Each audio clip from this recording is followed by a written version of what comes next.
뱀은 주 하나님이 만드신 모든 들짐승 가운데서 가장 간교하였다. 뱀이 여자에게 물었다. 하나님이 정말로 너희에게 동산 안에 있는 모든 나무의 열매를 먹지 말라고 말씀하셨느냐? 여자가 뱀에게 대답하였다. 우리는 동산 안에 있는 나무의 열매를 먹을 수 있다. 그러나 하나님은 동산 한가운데에 있는 나무의 열매는 먹지도 말고 만지지도 말라고 하셨다. 어기면 우리가 죽는다고 하셨다. 뱀이 여자에게 말하였다. 너희는 절대로 죽지 않는다. 하나님은 너희가 그 나무의 열매를 먹으면 너희의 눈이 밝아지고 하나님처럼 되어서 선과 악을 알게 된다는 것을 아시고 그렇게 말씀하신 것이다. 여자가 그 나무의 열매를 보니 먹음직도 하고 보암직도 하였다. 그뿐만 아니라 사람을 슬기롭게 할 만큼 탐스럽기도 한 나무였다. 여자가 그 열매를 따서 먹고 함께 있는 남편에게도 주니 그도 그것을 먹었다. 그러자 두 사람의 눈이 밝아져서 자기들의 벗은 몸인 것을 알고 무화과 나무 잎으로 치마를 엮어서 몸을 가렸다. 안녕하세요. 하늘씨앗교회 민한식 목사입니다. 오늘 3월 10일 화요일이고 사순절 12번째 날 우리가 버려야 할 마음, 지켜야 할 마음과 버려야 할 마음을 번갈아 가면서 하고 있는데 오늘은 버려야 할 마음 6번째 과식과 탐식입니다.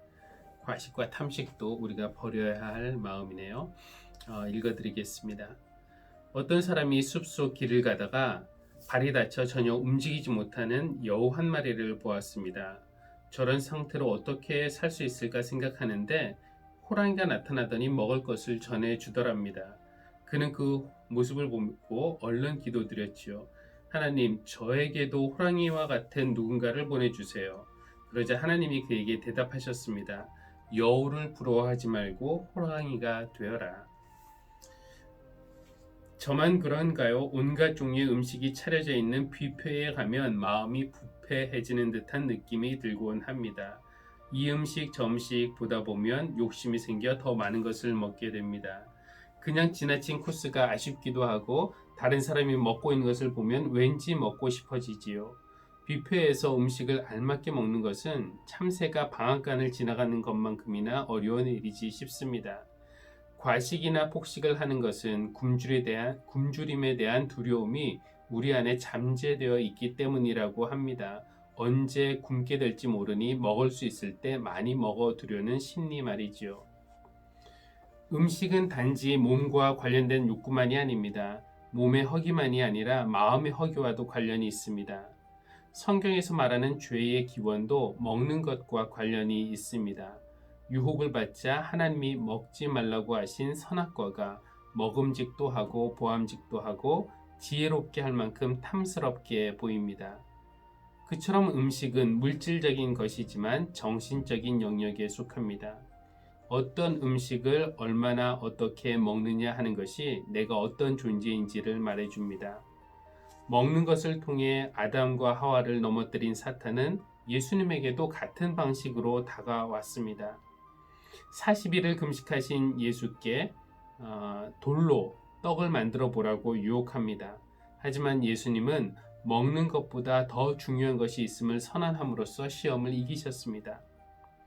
나락 하늘 속에 우주가 담겨 있습니다. 쌀 한 톨을 얻기 위해서 농부의 손길이 88번 가야 합니다.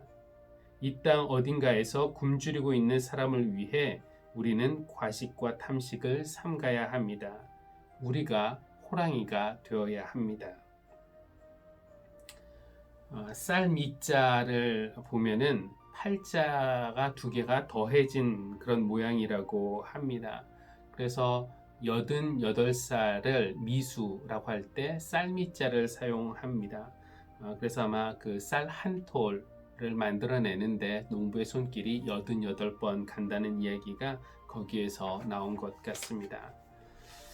잠언 23장 21절 늘 술에 취해 있으면서 먹기만을 탐하는 사람은 재산을 탕진하게 되고 늘 잠에 빠져 있는 사람은 누더기를 걸치게 된다.